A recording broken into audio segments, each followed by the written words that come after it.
Hi friends, welcome back to my little cozy corner of the internet.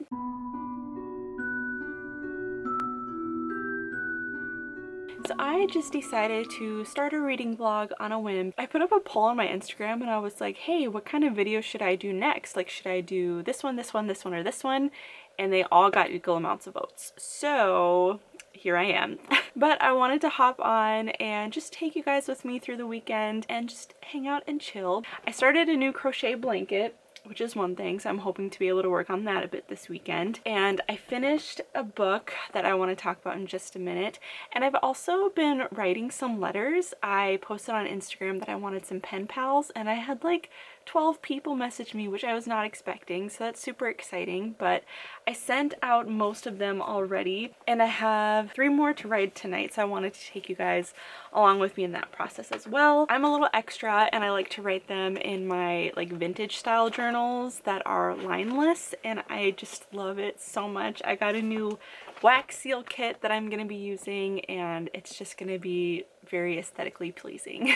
And I also started a new journal. I got Jess Conti's day-by-day guided journal, and I'm so excited about it. I love it so much, so I'll be showing that later as well. But I wanted to talk about a book that I just recently read, and it's called All the Dangerous Things by Stacey Willingham. You guys, this book is so good. It's so good. So it is a thriller that was on my book of the month pick in December. So after I finished A Court of Thorns and Roses, I got into like the worst book hangover of my life, and I like didn't want to read anything, and I didn't for over a week. I was just like pretty much depressed. That book was just, it wrecked me, and it like, if I think about it for too long, I start to get like emotional, and I don't understand why. I don't know why I'm like this.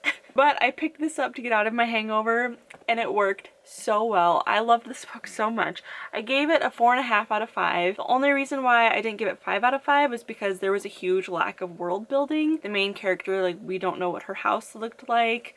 We don't really know what like the restaurants looked like. Like, there was just a huge lack of that. So that's the only reason why I lowered the rating, otherwise it would have been 5 out of 5. So the synopsis is there's a main character named Isabel, and she and her husband have been together for like 7 years. So their son Mason was kidnapped, and it's been a year since the kidnapping. And since then, they've split up. The grief kind of hit them both pretty hard. Isabel like literally has not slept since Mason was taken, partially because she feels guilty because the kidnapping happened when they were both at home asleep in their bed. So Isabel has been struggling with like major insomnia since this happened. Like, she hasn't slept at all aside from like barely a cat nap every now and then. She's been going on like different like shows, give her story to make sure that the case doesn't die because it's gone pretty cold. And she meets this guy named Waylon, and he has a true crime podcast, so she went on there and talked about it, and they basically just kind of band together to solve the case themselves because nobody else really like seems to care anymore. But as she's like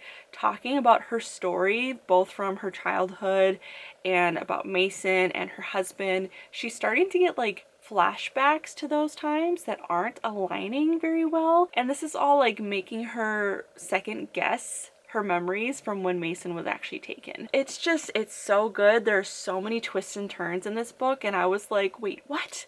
It's definitely one of those books where it's like you think you have it all figured out until you don't. It's just so good. The writing was amazing, the story was super original, the ending was twisty. Like, it's just gold. And I have like a decent amount of tabs, not a super ton, but there were some pretty dang good one-liners in here. We just assume that when we fall asleep, the world does too. We expect it to resume exactly as it was in the morning, untouched, unbothered, as if life just stops because we have. They're not like super incredibly deep, but they kind of like make you stop and you're like, wow. Yeah. I love the way that she describes her and her husband's relationship in the beginning, because she had said, in a way, the PG nature of our relationship made it even more intimate, more real. It was like a high school love that wasn't yet cheapened by sex, something innocent and pure. It didn't make me wonder if the physical aspect was all that he was really after, all that mattered. It didn't make me wonder if he was just that kind of a guy, a cheater, and it didn't force me to look at myself in the mirror and decide if I was proud of who stared back. Ugh.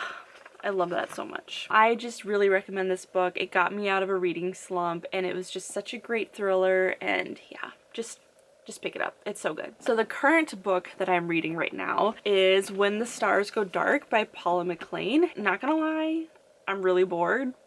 Basically, there's a detective named Anna Hart. She works in San Francisco, and it starts out with her leaving San Francisco to go back to her hometown because she and her husband are like having issues and they've kind of split up. She arrives, she learns that a local teenage girl has gone missing, and it's feeling a little too familiar to her because something similar happened to one of her friends when she was younger in high school. As Anna becomes obsessed with saving the missing girl, she must accept that true courage means getting out of her own way and learning to let others in. Weaving together actual cases of missing persons, trauma theory, and a hint of the metaphysical, this propulsive and deeply affecting novel tells a story of fate, necessary redemption, and what it takes when the worst happens to reclaim our lives and our faith in one another. I'm almost halfway through and I'm like, it's not like pulling me in. There's nothing really exciting happening. Anna doesn't really seem to have a personality. There's so many different timelines going on because you've got the present, and then you've got her childhood, and then you've also got her high school years. I don't know, it's just so jumpy, and the chapters are super short. They're only like, some of them are literally only like 2 pages. I'm hoping it gets better. I also don't really like the, I guess what you would call the metaphysical part of it. Brought up a few like weird spiritual things. Like she mentioned how her mom growing up would talk about reincarnation a lot, which is like a major trigger for me. I'm not gonna get into it now, but I was kind of part of something that believed in that for a long time, and it's been like a really interesting and hard journey for me, spiritually speaking, to kind of get that out of my head. So when it pops up, my heart kind of like stops for a second. I know that's not like a trigger for most people, but for me, I'm like, ugh. So yeah, I am gonna just hang out for a little bit, finish work, and then I'll probably get started on those letters, or I'll read for a little bit and wait to start the letters until it gets a little bit darker because I like to light candles and make it a whole thing. Either way, I will catch up with you guys in just a second.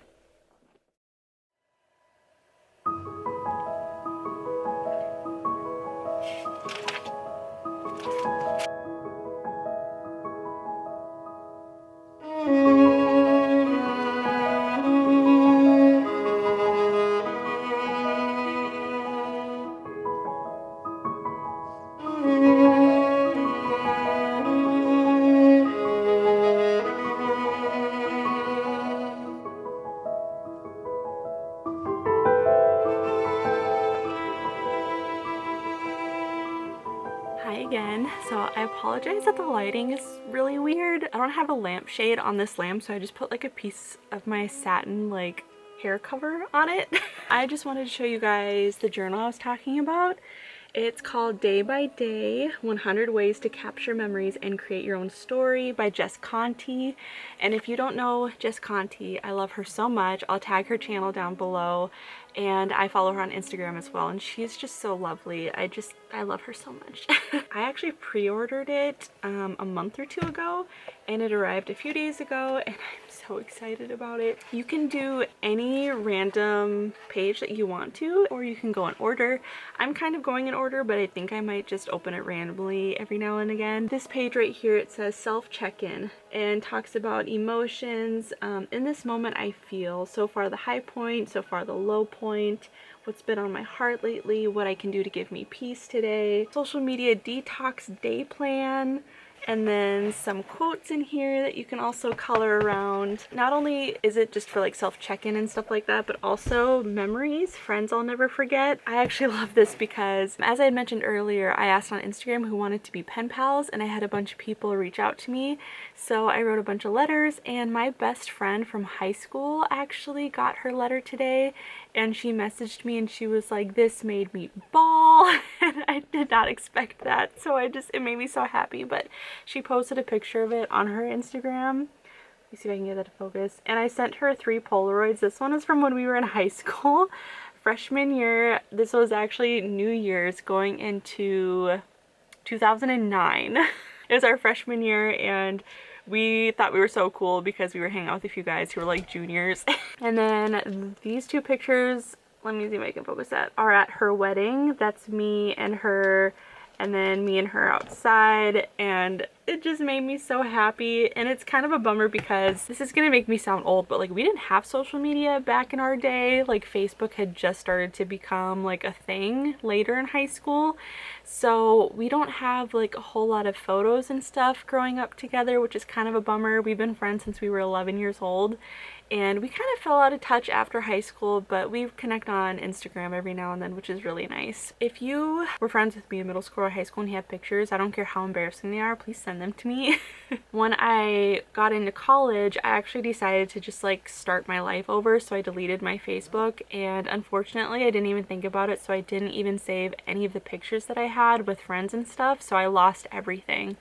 And Taylor actually did the same thing, so we don't have like any of the photos that we took, and it's just like the classic early 2000s photos that are like super over edited, so we look like really yellow, and then there's like, you know, the quotes all over it, and it just is so funny, so embarrassing, but I love it so much. So I'm hoping that we can uncover, because sometimes it's gonna make me sound weird, but sometimes I like creep on other people's Facebooks that we went to high school with to try to like find old photos of us if they haven't blocked me yet. Yeah, so I just wanted to show you guys that journal because I love it so much, and it's such a good quality. It's like a canvas material and it's so nice. But I think I'm actually going to jump into writing the letters now that it's gotten a little bit darker out, and then once I finish those, I'm just gonna read. Steven and my brother Zephyrin should be here shortly, probably in an hour or two. They're at a friend's house in St. Paul. So yes, I am going to get my ambiance set up, start some letters, and then I'll catch you guys in just a little bit.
It all seems so hard.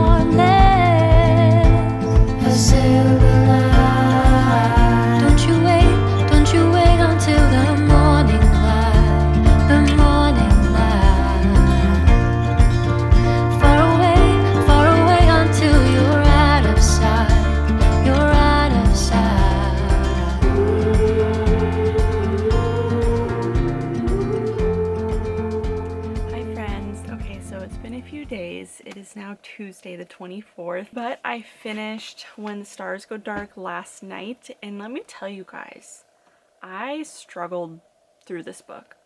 On a scale of 1 to 5, I'd give it a 2. I know that's pretty low, but honestly, this was just not good. I have quite a few tabs because there were a lot of really great one-liners. I will always tab those. One of the quotes that I tabbed that I really liked, I've seen it over and over, how a trauma survivor's story finds a way to tell her instead of the other way around. So there's a lot of good one-liners in regards to healing and trauma and that sort of thing, but that's about it. Other than that, it dragged on forever. The characters didn't have any depth, which, by the way, oh my gosh, there were so many stinking characters in this book. It was so hard to keep track of. Every time one would come up, I'm like, wait, who was that again? And I'd have to like backtrack, and there were just so many characters. It blew my mind. Like, I should have written down a list of people to keep track of. And most of them didn't even have like a significant role in the story. We get a lot of the main character's backstory throughout the book. So like every other chapter, every few chapters, it's going to be a short chapter about her past, and it just flashed back so often, but then by the end of the book, none of that even plays a role into the story. One of the things that I wanted to say in regards to the writing was that it was so not passionate. It's not like we were being drawn in with what was happening at all. It was just like nonchalantly explained, and it was just I feel like this had the potential to be really good. Like, the story was really interesting. Not even really interesting. It was a story that would be worth reading if it was written better. I know that sounds really bad, but like, it just had no passion to it whatsoever. By the end of the story, when the killer is revealed, there wasn't enough about that character throughout the story for it to be a huge shock. I feel like it would have been better had the story hinted at this person more, but it didn't. So I don't know, it feels like the person who did it was just kind of random. Like, okay, I could see that, I guess. This was just such a boring book. I really had to try hard to get through it. I didn't like the writing, I didn't like the characters. I can't really tell what the main theme of this book was. Like, I think it was probably supposed to be about like healing and trauma, but again, there wasn't enough about that for it to be the main theme. And then there, like I was saying before, there were like random mentions of spirituality, like random things about the afterlife or reincarnation or death and life, and just like random parts about it, but again, not enough for it to be like a theme. So I feel like there were just like 17 different themes in this book all just mashed together. And yeah, I don't know, I just really did not enjoy this book at all. Again, I feel like it could have been really good had the writing been a little bit more passionate, had there not been so many flippin' characters. Yeah, those are my main complaints. I mean, other than that, there was good one-liners, but that's literally it. Which is saying something because I really like thrillers. I think thrillers are probably my favorite genre to read. And of course, I'm becoming a fantasy girly, but that's beside the point. So anyway, if you've read this, I'd love to hear your thoughts on it. Again, I just feel like it was a mess and just was not my cup of tea. And I feel bad when I like insult writing because I myself am not a professional writer, but I do enjoy writing, so I don't know. I had high hopes and I was let down. So my next book that I'm so excited about, but so nervous, is A Court of Mist and Fury by Sarah J. Maas. We're gonna get into it, and I'm so excited. I know that I've mentioned it 1.5 million times about how incredibly nervous I am to get into this book, and I still am. So I read this little preface part before we start into the first chapter, and it gave me all of the feels. It like all came rushing back to me from when I read the first book. So now I'm like, I'm so excited. I am really nervous though because I know that there is a downfall of you know who. And I don't know if I'm going to give spoilers in my next video when I read this book or not. I know that that's like a downfall for a lot of people because they want to get people's thoughts before they read the book. So I don't know, I guess we'll see. But I am going to be buddy reading this with Meg, and I'm so excited, but also so nervous. And I still just have to point out once again that Lucien is the absolute best character in this entire series. I will die on that hill. He's simply the best. He's so underrated. When I finished the first book, I went on Pinterest to like look at more fan art because that is my weakness, and I was like, why and how is there not like a huge Lucian like fan club? Like, he is my absolute favorite. I'm obsessed with him. I love him so much, and not even in like a romantic way, but in just like, he's amazing. He's the best character. He's loyal, he's tough, he's strong, he's emotional, but like strong emotional. He's just, I just love him. He's aggressive and hilarious, and I just obsessed. So I'm really sad that we're not going to get apparently more of him in the future books. I guess he like becomes one of the less important characters, which makes me really, really sad. But I guess there's a little bit of him in this one, so I'm looking forward to that. But anyway, so yeah, I'm excited but nervous. Just Rice Sand is just like, I think I'm going to end this vlog here and then start a new one when I start that, because I don't know if we are going to start this book tonight or the end of the week or what. I'm kind of waiting to hear back from Meg because she is debating whether or not she wants to put down her current read or not. And like I said, I finished When the Stars Go Dark last night, so I'm like ready. But if she wants to wait, I might pick up like a smaller book. I don't know, I guess we'll see, but either way I'm pretty stoked about it. But yeah, I think that is all for this vlog. I know that it was kind of chaotic and a mess and didn't show a whole lot of me physically reading, but my main goal was just to finish this book and talk about All the Dangerous Things, which was one of my favorite reads so far this year, which isn't saying a whole lot because it's only January 24th, but I love that book so much, and I hope you guys decide to pick it up because it's amazing. Thank you so much for being here. Love you all very, very dearly, and I will see you guys in my next video. Bye!